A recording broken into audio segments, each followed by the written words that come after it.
Well, good evening. I'm James Deshane, Chairman of the Board of Directors, and it's my great pleasure to welcome you to the grand opening celebration of the Otello Meucci Performing Arts Center. Before we dive into the festivities, I want to take a moment to extend my gratitude to the faculty and staff here at Newark Charter School. Your dedication and commitment to our students are truly extraordinary, and thank you for everything you do to support students and families across the NCS campuses.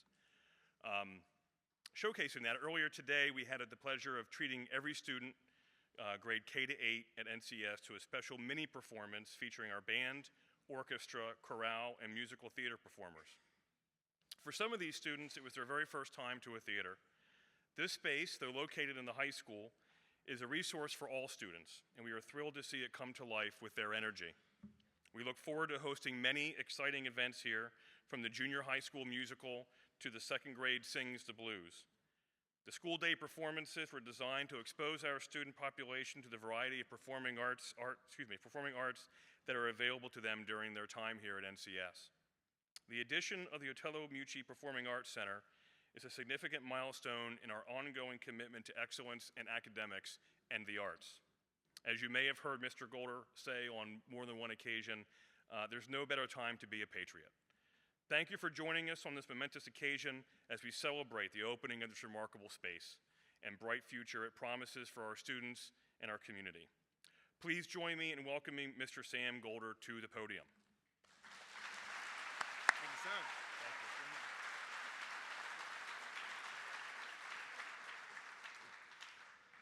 Well, check this place out, right?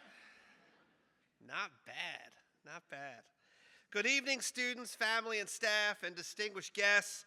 My name is Sam Golder, and I am the proud head of school here at Newark Charter. It is with great excitement that I welcome you to the grand opening of the Otello Meucci Performing Arts Center.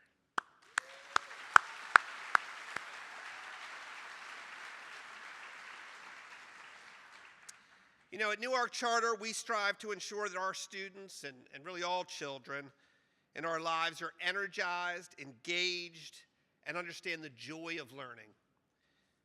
They want them to grow up to be caring, creative, resilient adults. And the recent addition of our athletic complex just outside of these doors, along with this Performing Arts Center, continue our goal of helping our students become the complete student. We talk a ton about academics here at Newark Charter, and our accolades are well-deserved. Once again, last year, we were #1 in the state in student test scores, but along with those academics, we want to add the student experience. In 10 to 15 years, when you leave Newark Charter School as a student, we want you to talk at your reunions about our beautiful Performing Arts Center. We want you to talk at your reunions about our athletic complex and the wonderful spirit of competition that you had there. These are memories that students make over time, memories that I still have from high school a long time ago, and memories that many of you have from your high school days. Research shows, it's very clear, that music education and exposure to music ignite all areas of a child's development, from intellectual to social emotional growth, to motor skills, language, and overall literacy. It really helps the body and mind sort of work in harmony together. We are mindful of what children need and deserve, and the addition of this facility is a testament of tremendous support and generosity from so many stakeholders. As many of you know, Annie Sleece, who is here with us tonight, directed the first musical at Newark Charter School in 2007. The performance was held in the primary school gym, and the acoustics were not quite like this. The musical theater program evolved, adding additional staff, set designers, choreographers, and eventually a live orchestra under the direction of Miss Kelly Klein. And Miss Kelly Klein still remains right here at Newark Charter. Where's Kelly?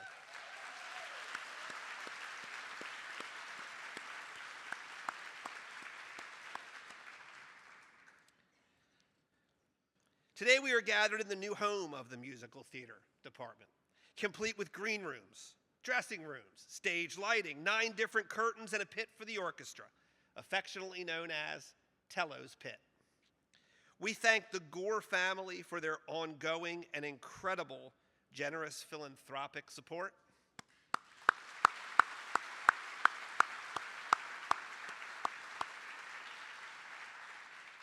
We thank the Meucci family for being a great friend to the performing arts here at Newark Charter School.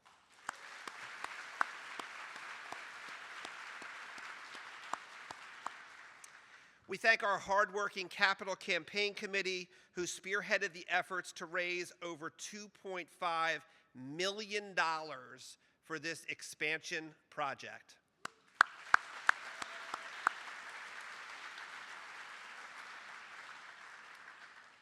We are grateful to our board of directors, many of whom are here this evening.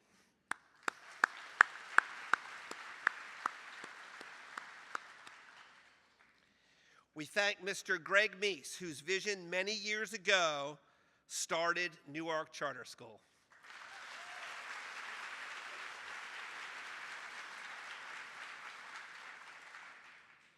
We thank Dr. Frank Newton, a tremendous lover of the arts whose leadership gave many opportunities for our students here at our school.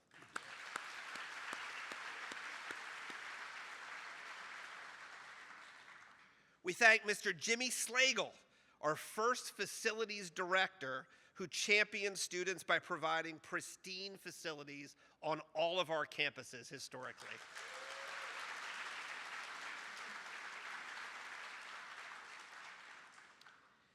And we thank dedicated NCS administration, the facilities team, our architects from DCI, our builders from GGA, and our builders rep Kevin Quinn, who brought these beautiful plans to fruition for us this evening.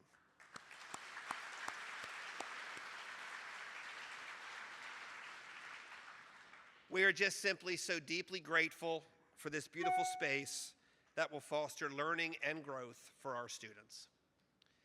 The Performing Arts Center is named in honor of Mr. Otello Meucci, a talented musician, dedicated teacher, and patriot who served in the U.S. Army during the Korean War. I have been told that Tello's warm smile and big heart left a lasting impression on all who knew him. I trust Tello would be pleased with this space and the purpose that it serves. Now please join me in welcoming Gail Meucci and Scott Gore to the podium, family members of Tello, for their brief remarks.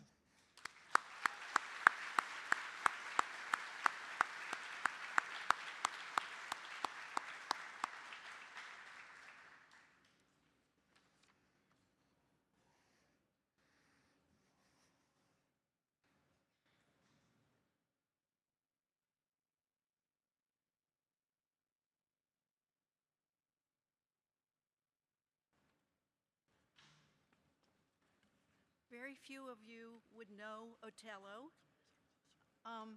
but he never knew a stranger. And anybody that he interacted with, it was just very genuine and very complete. So you wouldn't be a stranger to him after a few minutes of meeting him. He might not remember your name the next time, but he would remember your face, and he would remember everything that he had gleaned about you in a short period of time. So he came into my life and my kid's life 50 years ago and dramatically changed our lives for the better with so many joys and too many experiences to share with you all. But I will tell you how he got started in music. As a young kid, he had a lung infection called pleurisy. And the only way to treat that was with an operation. So he had an operation, and he was from an Italian immigrant family, and Father Joe could not pay the bills for the operation or for the school. So he painted the doctor's house, and he painted rooms in the hospital to pay for that. And then he was told that in order for Tello to get strong lungs again, because they'd been quite damaged, he needed to start playing an instrument. So Dad got him into playing clarinet. It was 45 minutes away. It was a long drive, but he drove him, and that was the beginning. And then in high school during World War II, Tello started the Otello Meucci Orchestra. He had very formal bandstands in front of them. In the summer, they were in their 12 members in their white tuxedos. In the winter and other times, they were in their black tuxedos. They played for a lot of, in the high school, and then the high school was used at that time for a lot of the community dances and things like that. So that's where he started. Then he went on, as Sam said, he went to Boston Conservatory and studied music and the wind instruments, clarinet in particular, and he had the most beautiful, beautiful clarinet sound. It was just gorgeous. Also in high school, he was the the orchestra leader. Then after college, well, first of all, it was Boston Conservatory, and then Boston University. After that, he went to Fort Jackson, and there he was in the band. And the band played for all the dignitaries who came, all the generals, everybody else. But they were also there to train bands who would go off then when they were going off to wherever they were going for their service. So when we moved to Bethany in 1982, Tello hadn't retired yet, but he was ready to retire from teaching and some other things he had done. And he was looking for musicians because he wanted to start playing again. And he searched everywhere. Everywhere we went, he'd say, "Do you know a musician? Do you know a musician?" Eventually, he found a few. And in the end, through the years, people would contact Otello for all kinds of things, saying, "Do you know where I could get this kind of a group for a wedding? Do you know where I could get this kind of a group?" So he became the person that people came to for musicians. One of the biggest things he did for 30-some years was he connected with Salisbury College, which became a university, and he played there as a community member because there were never enough students, no matter what the musical group was. There were never enough students to fill that. So he filled what he could with his wind instruments. If they needed other people, he was connected enough that he got other community people to come in. And that was just a thing that he loved to do. So he loved to eat. So he was either sitting to eat, or he was sitting in the car to drive to a rehearsal, or he was sitting to play music. It just became his life. He loved the students. If they had a recital, he went to their recital to just hear and to be support. If they needed an accompaniment and it was one of the instruments that he played, he would accompany them. And he just did this for years without question. He also was a member of the Boston University Alumni Band, and he went to people that he knew, the head of Rehoboth for the bandstand and Bethany, and said, "You know, I think you would love having the Boston University Alumni Band play here." So they got tapes of them and they brought them. So 50-some band members came to our house to rehearse under our carport. And it was all set up to do. And then the pile driver showed up and was going to start driving piles for a house a few lots away. When Tello saw that, he went over and talked to the pile driver. An expensive thing. When they come, they want to get in and do it, and they're there all day making lots of noise. He talked them in to waiting till they rehearsed for 2 hours, which was just unheard of. And about 20 years later, the owner of the pile driving company came to Tello and said, could you put a quintet together for my daughter's wedding? So it was just one thing after another that just led us to things like this. He also joined the University of Maryland band. Did that because, again, back then they didn't have enough students to complete it, so they used community members. He got them. He invited Rehoboth and Bethany to look at this group, and they also came and rehearsed at our house before they played, but there weren't any pile drivers around. He also did a lot of things with family bands, which I think Scott might say some things about, but he was always enthusiastic and always inclusive of everybody. He just made you feel very, very special because you were special to him. And he would be blown away by this. He really would be. And he played in many, many pits. None of them as nice as this pit. So this is just unbelievable. And I think it's just such a tremendous school that you all have supported the school the way you do and the students. I mean, so I hope to be coming back to hearing many performances. And actually, I got a preview because Tello, way back when, played in the Newark Symphony, and they were here a couple of nights ago or last week for their first rehearsal here. So I did get a few little pictures ahead of time. So I'll turn it over to Scott.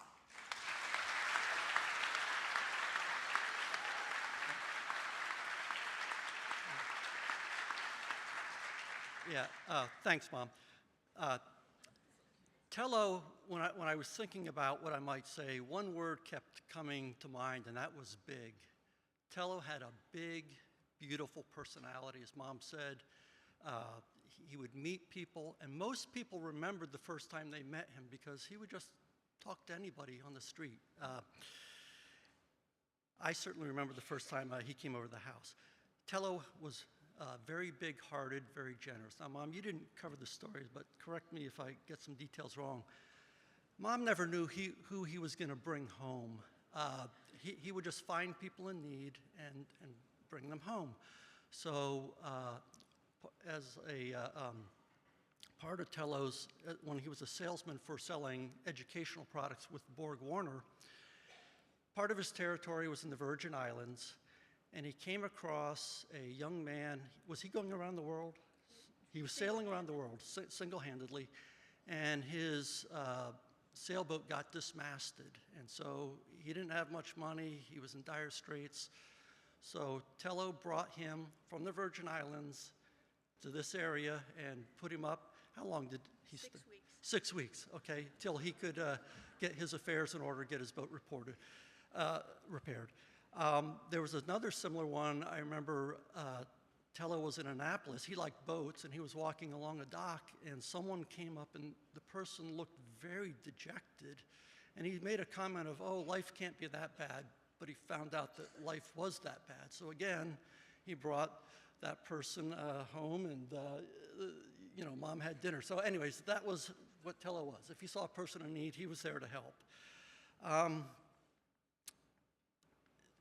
Tello was a great teacher of music. He had family bands, and it didn't matter where you were at, he would get you going. If all you could do was tap a tambourine, we'd have a band with you tapping the tambourine. If you could do a zither, it was a zither or a castanet, wherever you were. Sometimes it was playing 3 notes, or if you knew 2 chords, he would make up something to do that. So these are some of the most best memories that I have of these get-togethers and the musical compositions that we had, where he would just make something up and we'd go with it. He was very uplifting. He was never critical. Just wherever you were, that was good enough, and he would bring you a little further along. Now, Tello was a beautiful person. Now, I didn't get together with Mom on this, but this is what I wrote down. He did have some flaws. He ate way too much ice cream, and he told bad jokes. I can't remember most of the jokes. I just don't remember jokes. But the one that he incessantly did with us when we were kids was he'd come up and he'd ask, are you all right? Does your face hurt? Well, it's killing me. Anyway, so Tello was just fun to be around. I'll just talk a little bit about how I came to know Newark Charter School. I drive to work for the past 34 years down Barksdale Road, and there was an old house there. It had been empty for a while, and it got demolished one day as I was going by. And when I came back, by the end of the next day, it was completely cleared up, and so I wondered what was going on. And then shortly thereafter, I saw some temporary mobile trailer type things coming up, and I learned later on that it was a new school that was going on. So, didn't know it at the time, but it was Newark Charter School. So, occasionally I would be out and about during the day, and I would pass by, and I would see the kids. Sometimes they were out playing for recess. And I noticed something which struck me as unusual just because of my personal experience in school, and that was sometimes the teacher would call all the students, and they'd all line up, they wouldn't push or shove, and they would just walk into the classroom. So when I was in middle school, I had to stick close to the teachers in the doorway because I'd get roughed up. I was a skinny kid, and I was a target for some of the other kids. So that was something that I noticed. Hey, these kids were well behaved. So after a while, the trailers disappeared, and I wondered what happened. And then I later heard, oh, they actually, that school got a permanent home. So time passes, and then Larissa tells me there's a new school opening, an elementary school, and she would like to submit an application for that. And so I hadn't heard anything about it. I didn't know what she was talking about. And as she began to describe things, I realized she was talking about that same school that I had been passing by on Barksdale Road. And so the only thing I knew was that the kids came nicely in back to the classroom without pushing and shoving each other. And so I'm all in. That sounds good to me. So and I didn't know Mr. Golder was going to touch, but I had some of the same thoughts. Tello gave beautiful memories, and I think this Performing Arts Center is going to do the same thing, because I have very good memories of when I was in high school. I wasn't a musician, but I was in sports. But the students, the faculty, the whole Newark Charter community is going to have memories that they'll take with them for the rest of their lives for decades. And that's what Tello did. So basically, Mr. Golder, I think it's time to officially commission this Otello Meucci Performing Arts Center. And if I can borrow a phrase from Tello, he would say, let's get this thing done. I like it. I like it.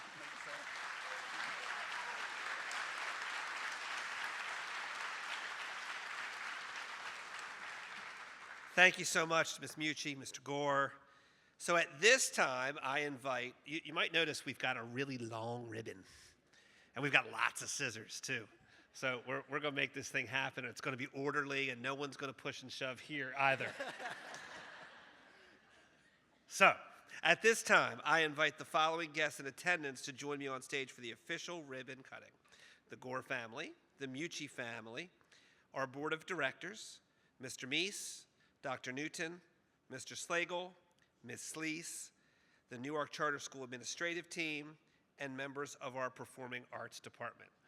And Ms. Dorr will hook you up with some scissors on your way. Golder, just got to get the Meucci and Gores in a little bit.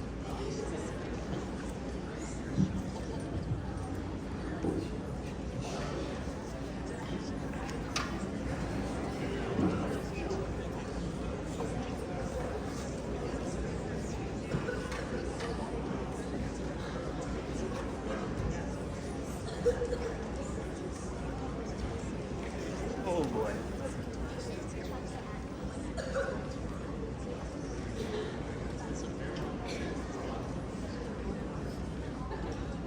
All right, I've never really done this before, so I'm just going to kind of go for it. Hang on. Everyone's going to step up to the ribbon. And then I'm going to count to 3. And on 3, we're all going to sniff at once. 1, 2, 3.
too. So did I. Out the window and over the trees. High as a cloud and lighter than air. And loop-a-loop and up to the stars.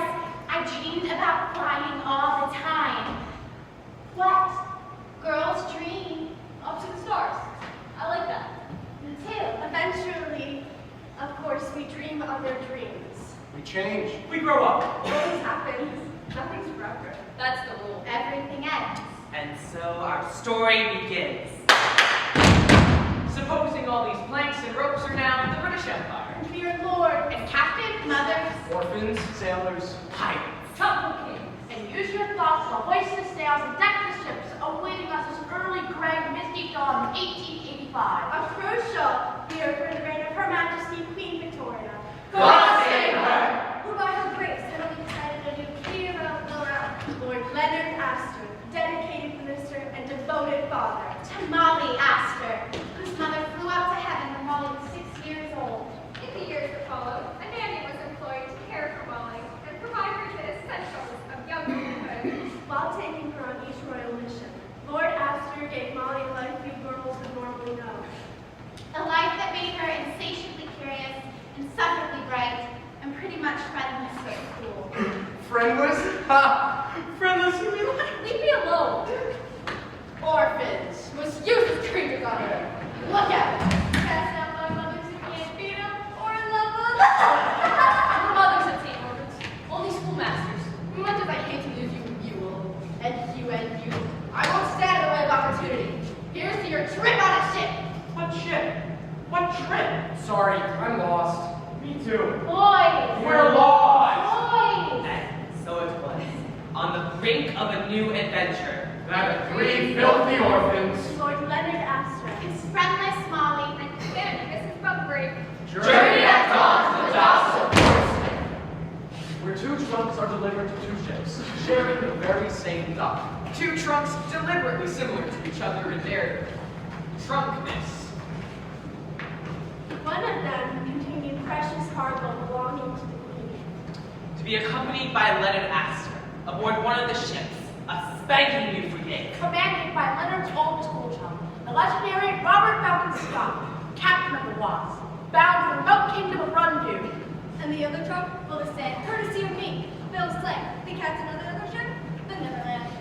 The Neverlands. A slower ship. And long in the poop. A merchant, taking a longer route to Rundu just to be safe.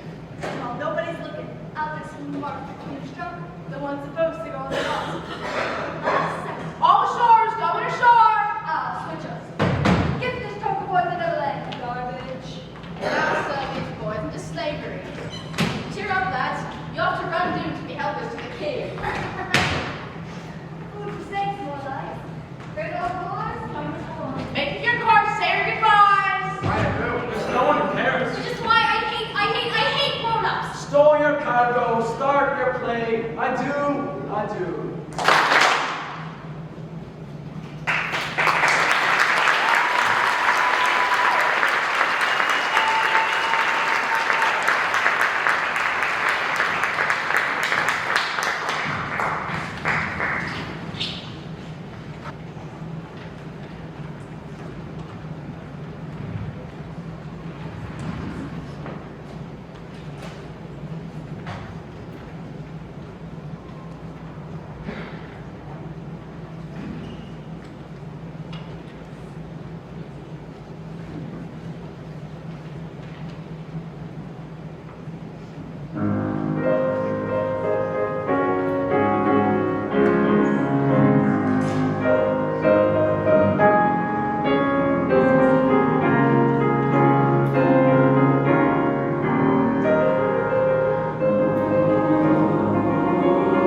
below, and the words you've left, and the things you know, the more and less enough to show you just how small you are. When you wake up high and you're on your own in a world like none that you've ever known, the sky is lead and the earth is stone, you're free to do whatever pleases you, exploring things you never did, cause you don't care when suddenly there's a big, tall, terrible giant at the door. A big, tall, terrible baby giant sweeping the floor. And she gives you food and she gives you rest, and she draws you close to her giant breast, and you know things now that you never knew before. After the sky,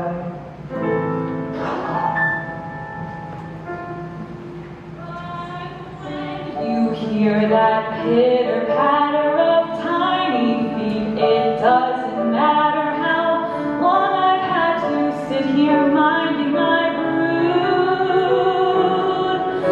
Their little heads all soft and downy, their baby butts all golden browny, their beaks constantly open, waiting for food. It's the joy of motherhood, those little ducklings walking round in a line. I'll do what any other mother would to try and do my best at bringing up mine. It's the joy of motherhood, those little perks that make it all seem worthwhile. I'll do what any other mother would to get my ducks decked out and living in style.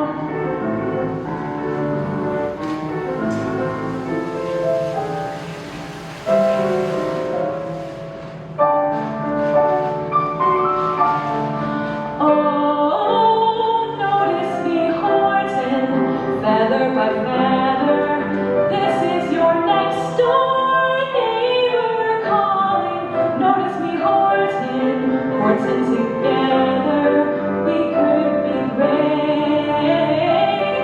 Oh, notice me Horton, put down the clover.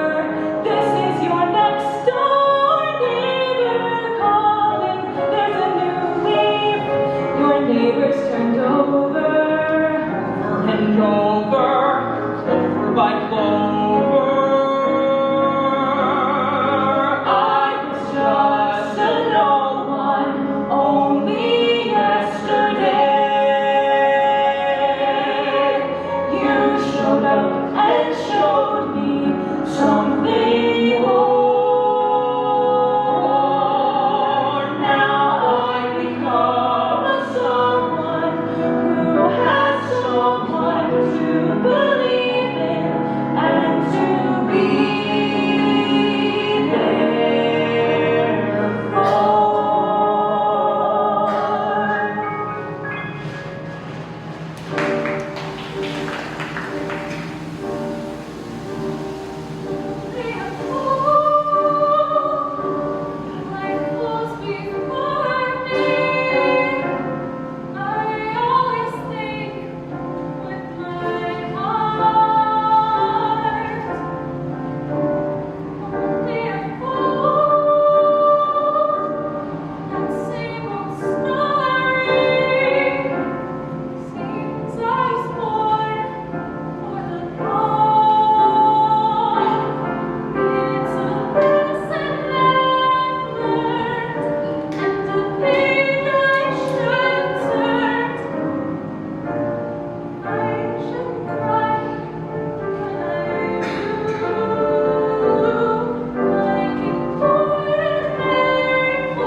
wouldn't love to. And back again. I'd lose everything for one kiss. Everything, yes, I'd do anything, anything for you.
Mr. Hot.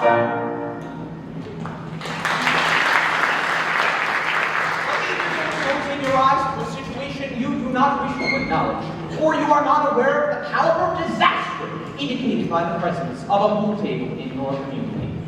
Now, I know all you folks are the right kind of parents. I'm gonna be perfectly frank. Would you like to know what kind of conversation goes on while we're walking around that home? That we try not people, try not cubits, try not tame the beats like cigarette fiends, and brag and all about how they're telltale breath with sense and one fine night.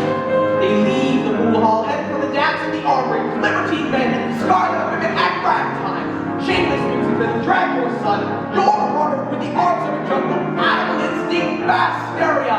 Friends, the idle brain is the devil's playground. Trouble. Oh, we got trouble. Right here, River City. Right here, River City. Capital T and that rhymes with the P and that stands for pool. That stands for pool. We surely got trouble. We surely got trouble. River City. Right here. We gotta figure out a way to keep the young ones moral after school. Our children's children gonna have trouble. Mothers of River City, heed that warning before it's too late. Watch for the telltale signs of corruption. The minute your son leaves the house, does he rebuckle his knickerbockers? Is there a nicotine stain on his index finger? A dime novel hidden in the corn crib? Is he memorizing jokes from Cat Millie's whiz bang? Are certain words creeping into his conversation, words like swell, and so's your old man? Well, if so, my friends,